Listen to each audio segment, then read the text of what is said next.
Good evening, praise Lord. Welcome to this video. Autism பற்றி நிறைய இப்போல்லாம் பேசுகிறாங்க. ஆட்டிஸ்டிக் சில்ட்ரன் அப்படின்னு ஆவிக்குரிய ஜீவியத்தில் கூட நம்ம ஆட்டிஸ்டிக்காக இருக்க முடியும். நானே அப்படி ஸ்லோவாக தான் நான் வளர்ந்து வரேன். அது பிஇ படிக்கும்போது ஒரு லெவலில் இருந்தேன். பிஜி சேர்ந்த பிறகு வேறு லெவலில் நான் சபையில் வளர ஆரம்பித்தேன். அதில் ஒரு சாட்சியை தான் நான் இதில் சொல்ல விரும்புகிறேன். நிறைய பேர் புதிய புதிய விசுவாசிகள் அங்கே வருவாங்க. எங்கள் கல்லூரியில் வந்து எவ்ரி ஃப்ரைடே வந்து எல்லா ஹாஸ்டல் எல்லாருமே வந்து ஒரு ஆடிட்டோரியத்துக்கு நாங்கள் போய் அங்கே ஏதாவது ஒரு மூவியை அங்கே நாங்கள் பார்ப்போம். இது வந்து அங்கே வழக்கம். நம்ம இல்லைன்னா நம்ம ஹாஸ்டலில் தனியாக இருக்கபடியாக இருக்கும். நாங்கள் எல்லோரும் போயிடுவோம். நிறைய மூவிஸு எனக்கு விளங்குறதே இல்லை, என்ன சொல்கிறாங்கன்னு எனக்கு தெரியாது. நிறைய நேரங்களில் நம்ம டிவிலையோ ஏதோ ஒன்று பார்க்கறது இல்லை புக்ஸில் படிக்கிறது நம்ம லைஃப்க்கு ரிலேட் பண்ணி பார்க்கறதுக்கு ரொம்ப நாள் கழித்து தான் நான் கற்றுக்கிட்டேன்.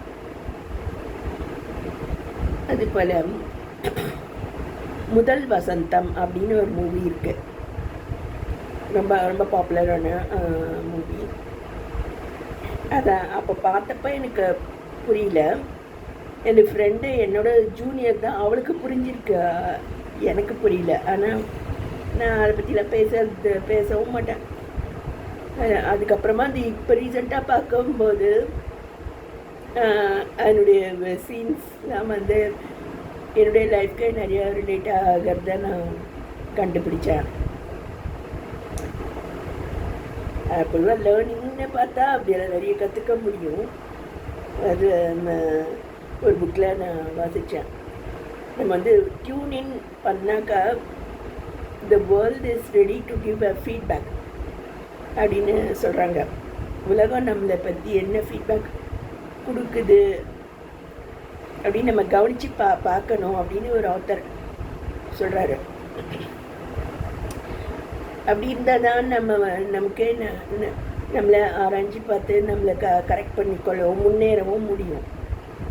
அது போல் நம்ம குழந்தைகளாக இருந்தால் அதை செய்ய முடியாது. எம்இ படிக்கும்போது எனக்கு 26 இயர்ஸ் இருக்கும்னு நினைக்கிறேன். அப்போ கூட எனக்கு அந்தளவுக்கு வளர்ச்சி இல்லைன்னு தான் நான் சொல்வேன். இதுமாரி ரெகுலராக ஃப்ரைடே பார்க்குற மூவி இல்லாமல் வெளியவும் போய் பார்க்கறது உண்டு. எல்லா பாப்புலர் மூவிஸ், கமல் மூவிஸ், அந்த மாதிரிலாம் வந்து ரஜினி மூவிஸ் அப்படின்ட்டு எல்லோரும் போவாங்க, நானும் போவேன். அதில் இந்த விசுவாச பிள்ளைகள் நிறைய பேர் ஜாயின் பண்ணுவாங்க. ஒவ்வொருத்தர் சில பேருக்கு மேரேஜ் ப்ராப்ளம்ஸ் இருந்தது. அதில் ஒருத்தரை பற்றி நான் பாஸ்டர்கிட்ட போய் புகார் சொல்லிட்டேன். அந்த மாதிரி, அதாவது நான் பார்த்ததை விட்டுட்டு அந்த பொண்ணு தான் வந்து மூவிக்கு போகிறான்ற மாதிரி போய் புகார் சொல்லிட்டேன். அதுக்கு காரணம் என்னென்னா, நான் பார்க்குற மூவி அது எனக்கு விளங்குறதே இல்லை. அது என்ன கதை என்னன்னு எனக்கு புரியறது. சும்மா நான் கம்பெனி கீப்பிங்காக நான் போயிருக்கேன்னு தோணுது. இப்போ அதெல்லாம் பார்க்கும்போது வித்தியாசமான தாக்கங்கள் எனக்குள்ளே இருக்குது. ஸோ இந்த மாதிரி நான் ப்ரேயரில் நான் மாதிரி சொல்லிட்டேன். பர்டிகுலர் கேர்ள் வந்து மூவி பார்க்குறா அப்படின்னு. ஸோ எங்கள் பாஸ்டர் தான் வந்து எங்களெல்லாம் குழந்தைகள் அப்படின்னு ஒரு சொல்லி கொடுத்தது. அந்த சர்ச்லேயே வந்து டைனி டாட்ஸ் அப்படின்னு ஒரு ஸ்கூல்லே நடத்துவாங்க. அதாவது சண்டே இல்லாமல் மற்ற நாள்லாம் வந்து டைனி டாட்ஸ் அப்படின்னு ஒரு ஸ்கூல் நடக்கும். அது ஏன் அப்படி அங்கே வச்சுருக்காங்க அப்படின்னு கேட்டால், எதிர்காலத்தில் வந்து சர்ச்சஸ் எல்லாம் மூடணும் அப்படின்லாம் வந்து சட்டங்கள் கொண்டு வருவாங்க அப்படின்னா அவர் சொல்வார். நமக்கு ஆபத்து வர முடியும், அதனால் இங்கே ஏதோ நடக்குது, இது வந்து ஒரு பிஸி பிளேஸ் அப்படின்ற மாதிரி நாங்கள் ஒரு இது காட்டுறோம் நாங்கள் அப்படின்னு அவர் சொல்வார். ஆக்சுவலாக நாங்களே வந்து அவைக்குரிய டைனி தாட்ஸாக தான் நானே இருந்தேன். அதனால தான் நான் அந்த மாதிரி நானே செய்யக்கூடிய ஒரு காரியத்தை இன்னொருத்தர் தான் செய்கிறாங்க அப்படின்னு அவள் செய்யறது தப்புன்ற மாதிரி அதை போய் நான் வந்து அதை பாயிண்ட் அவுட் பண்ணிகிட்டு இருந்தேன். ஸோ இதெல்லாம் வந்து குழந்தைக்குரிய வளராத நிலை அப்படின்னு சொல்லிட்டு பாஸ்டர் வந்து சொல்லுவார். ஸோ அவரே குழந்தைய மாதிரி தான் எங்களை அது சொல்லித்தருவார். பாத்தியா அந்த பொண்ணுக்கு திமிர அப்படின்னுவார். அப்படி சொன்னால் நம்ம என்ன நினைப்போன்னு, நம்ம கூட தானே பார்த்தோம், அப்போ அது அவருக்கு தெரியாதுன்னு நான் நினச்சிக்குவேன். அந்த மாதிரி ஸோ இந்த மாதிரி வளராத நிலைமைகளில் நம்ம இருந்து வெளியே வரணும்.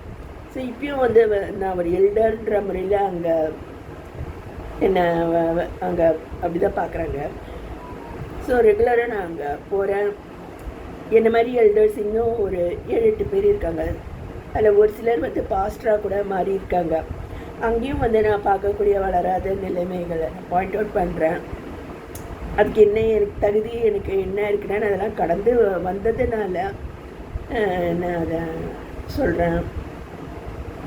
சமீபத்தில் ஒரு 25,000 நாங்கள் காணிக்க கொடுத்து நம்முடைய எல்டர்ஸ்க்கு ஸ்திரீயை செவியோடு நோக்கும் பலவீனம் இருக்கலாம்.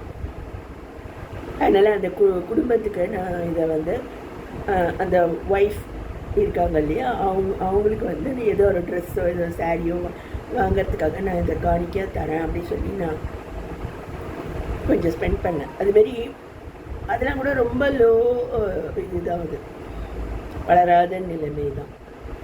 ஸோ அந்த லெவலில் தான் நம்ம இருக்கோம்னா அதுலேருந்து வெளியே வரணும். அப்போ தான் நம்முடைய ஆர்டிசம் தான் மாறும்.